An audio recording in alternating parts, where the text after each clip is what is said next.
Whoa, whoa, whoa. Incoming news. This is an international expat war alert.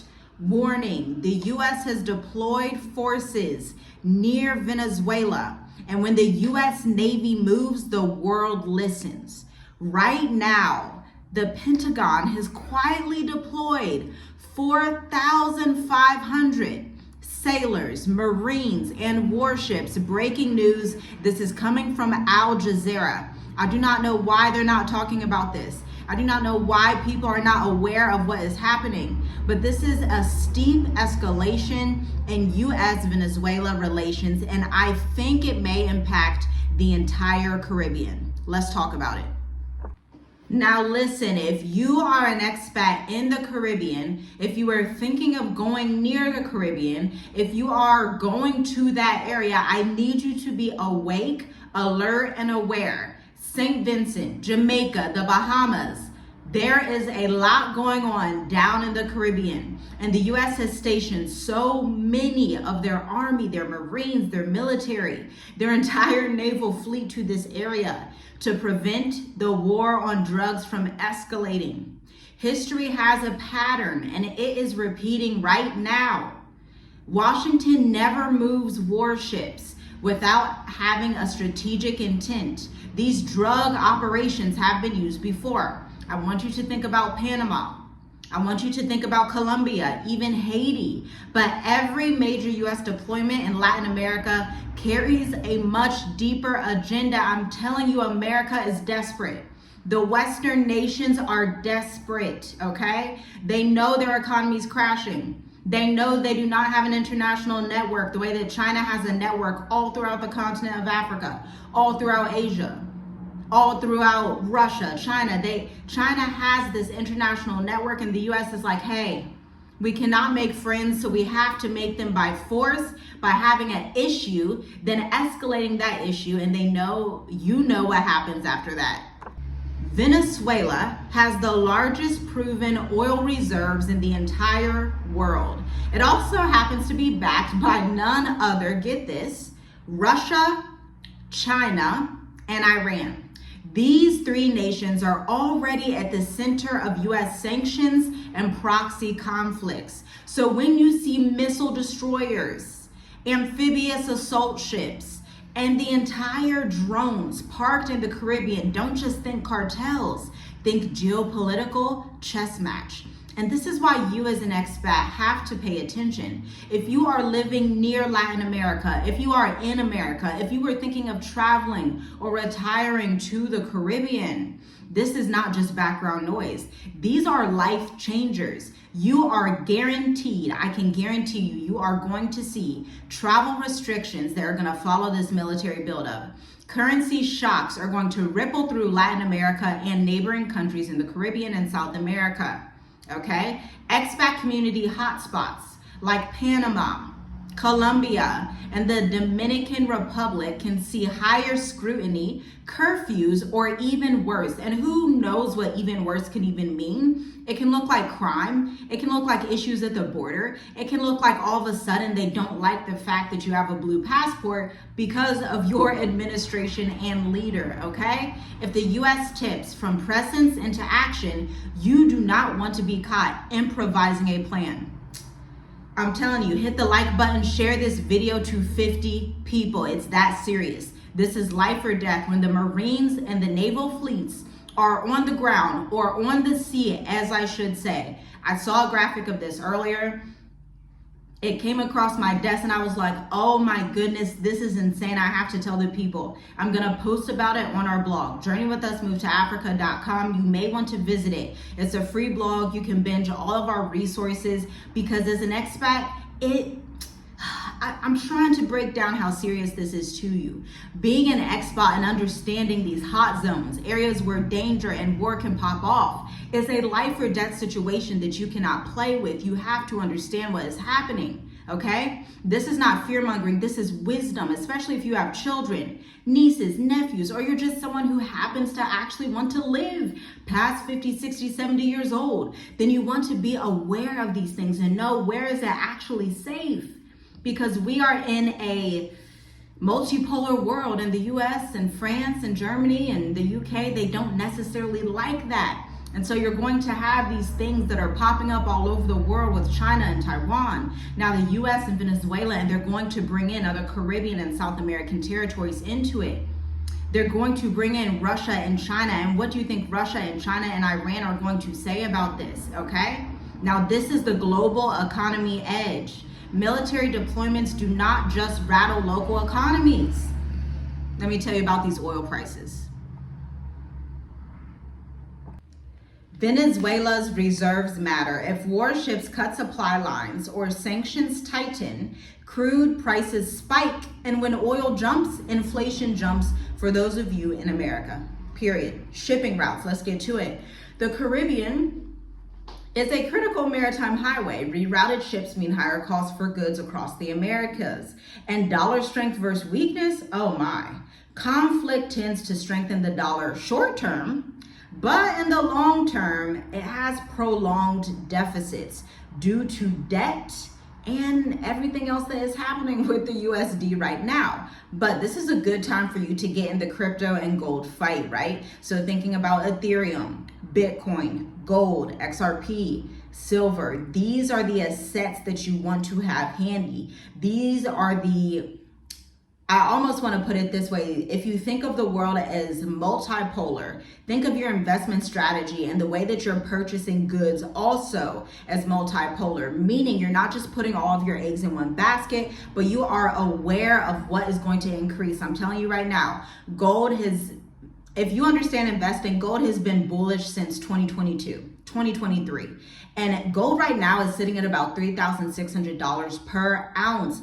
Gold has leaped like crazy just in the last year, and it will continue to, because we have these Israel and Iran conflicts, Israel and Gaza. Now we have the US and Venezuela. You are going to see gold continue to increase, okay? Investors looking to hedge their investments must be aware, especially if you are abroad. For the everyday American, again, your gas prices are going to increase, your food is going to increase, and you are going to have to borrow costs from other areas. So that may mean, hey, you're eating rice and beans. That may mean that your remittances lose value if you're abroad, or your flights get super expensive, especially in that area. And banking will grow more restricted to, again, Caribbean and South America, depending on the US's ties in those countries.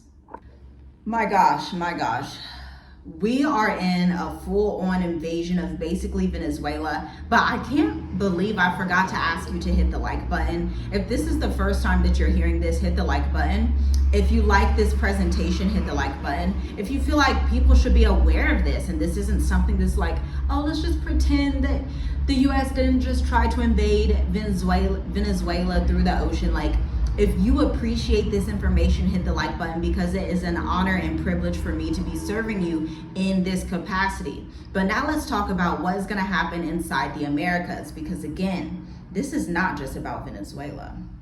This isn't about just South America, okay? It's about the whole hemisphere. Look at Panama. You're already going to see a financial hub for expats. Panama has very wonderful residence permits. They have an international hub that people want to go to. They have assets that could be squeezed if the U.S. naval comes in to turn the canal into a militarized zone. Do not forget the Panama Canal. Somebody drop a comment down below if you are in Panama, if you have been to Panama.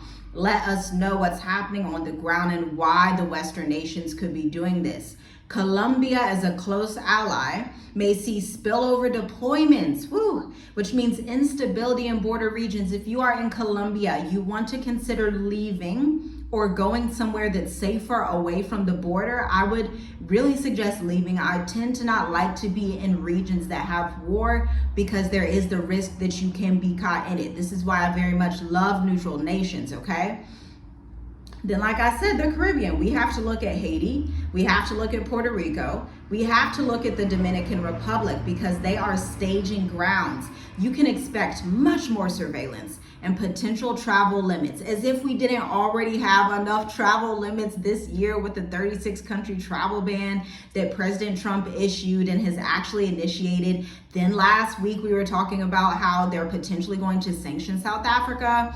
And the only countries that are also sanctioned are Russia and Iran. They're putting South Africa in the category of Russia and Iran. If you know what that means, leave a comment for the folks that don't understand the seriousness of this.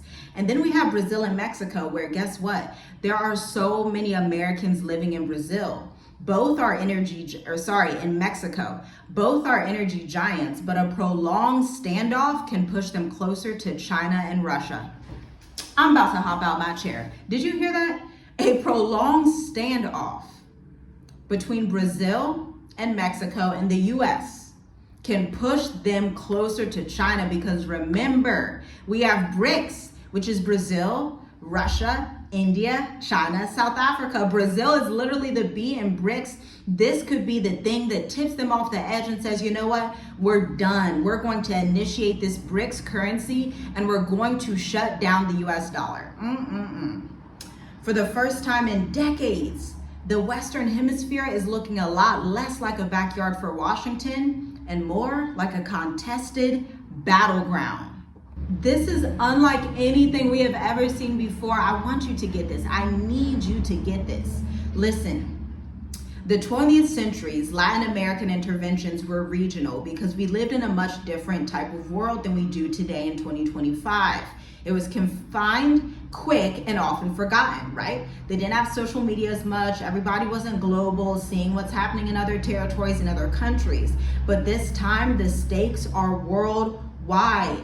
The US isn't just facing cartels, it's squaring off against rival superpowers, basically saying, hey, we are gonna go out fighting. So where they could compromise on their way out of global dominance, instead of compromising and saying, hey, let's try to have some agreements like the agreement Saudi Arabia had just signed with Burkina Faso. We're gonna cover that in another video. They could have been having some agreements. They could have just kind of almost repented in a way, almost humbled down a little bit and said, let me have a little humility and work with these other nations. I know that our cousins, the Great British and the France and the Germans, have colonized and pillaged the entire earth.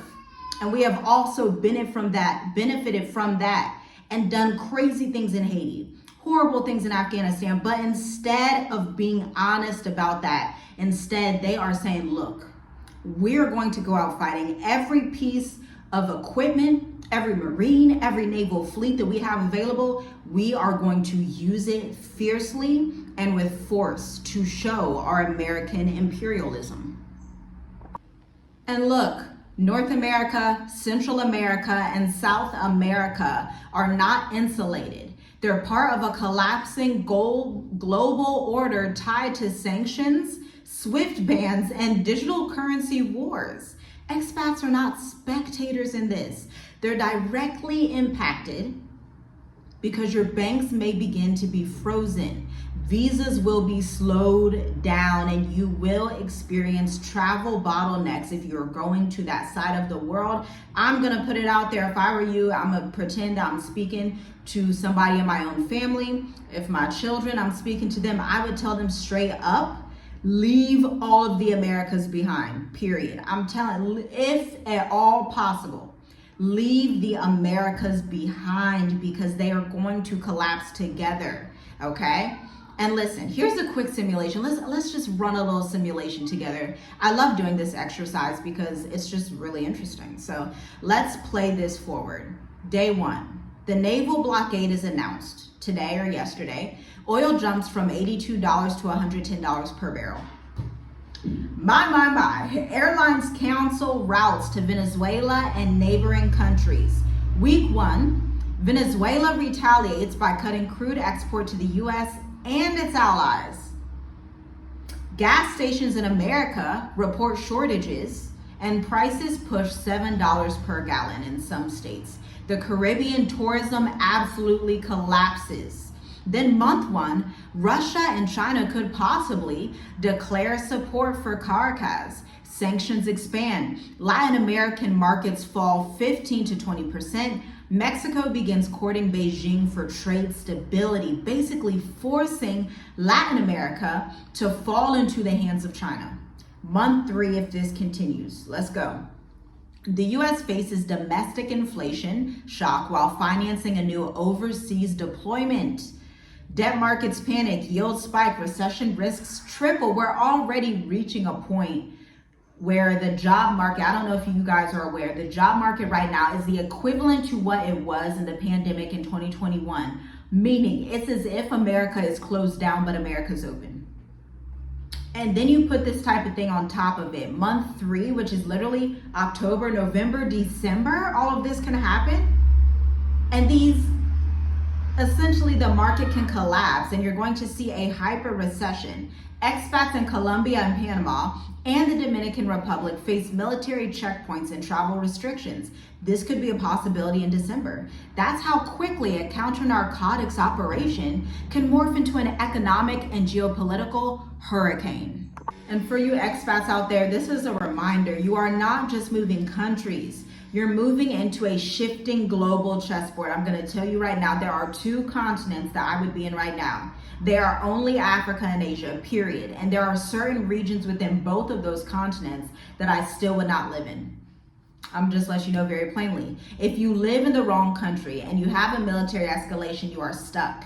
If you bank in the wrong jurisdiction, your money freezes with sanctions. If you wait too long to move, visas and your opportunities go out the window. Flights will skyrocket and later will turn into never. This exit strategy that you need to put together is not just optional. It's not a nice to have. This is survival. And here's your solution. We are hosting on September 14th, the last State of the Diaspora. I say it's the last one because we are super busy working with one-to-one coaching clients who are serious about traveling abroad and need to know all the information that we have given you in this video and beyond. We have been outside of America for 5 years with our 5 children. It is such a blessing. I just can't even put into words how amazing it is. But we look at a few things when we think about traveling abroad. Number 1, we look at safety. We will not go to regions that are unsafe. If the region is unsafe and it has a cute culture and cute food and it's trending, it does not matter. We will not travel there, period. If the region does not have favorable residence permits for families or retirees, we will not go there, period. Number 3, we look for ease of stability, meaning, do I have local market access? Is it a stable economy? Do they have too much political tension going on? Is it an issue like right now currently in South Africa? America is talking about sanctioning South Africa. Are there any of those hidden agendas coming down the pipeline that are not necessarily going to be announced but can have your bank accounts frozen? You do not want to have your banks frozen. This is why you need a wise exit strategy. In the State of Diaspora, you can join it for $150. We will design your complete 5-year relocation blueprint, find you the best residence permits, whether you're retiring, you're a freelancer, you're an entrepreneur, or you are studying, or you want your children to study abroad. This is something that we are going over right now because we have older children that are going to be going to school in the next couple of years, like college, and we're already looking, okay, what kind of student visas could this lead to a more permanent citizenship pathway? We're already scouting these opportunities and we have them compiled in the State of the Diaspora, okay? I'm gonna tell you right off the bat, the best countries in Africa for stability, hands down, Mauritius, Rwanda, Botswana, Ghana, and Seychelles. I'm gonna say it like that, Seychelles, it's a good one. Banking and finance, you need to get that squared away before you leave. You need to understand your life design, how you like to live now versus how you'd like to live in Africa in the future. And then you need a nest security plan to safeguard your family and your legacy. Because when warships move, nations panic. But oh, you, my friend, you're going to move with confidence, peace, and strategy. There are a few spots left. Check it out at the link in the description. Visit the website. This is my final word for you. The Caribbean is heating up. The Americas are shifting, and the world economy is too fragile to absorb another proxy war without massive economic ripple effects. But you do not have to ride these ripples blindly. You can choose foresight. You can choose sovereignty. This expat warning is not just a headline. This is your wake-up call. The question isn't whether the US will keep deploying forces. We've seen them deploy probably the most forces that they've deployed in quite a long time, to be honest with you, just in the last year. But instead, the question is, Where will you be standing when the waves hit? Will you be impacted? Secure your seat in the State of the Diaspora 5-in-1 blueprint. Okay, September 14th, 2 p.m. Eastern. I'll see you in the next one. Shalom, shalom. Stay blessed, stay safe, and stay discerning.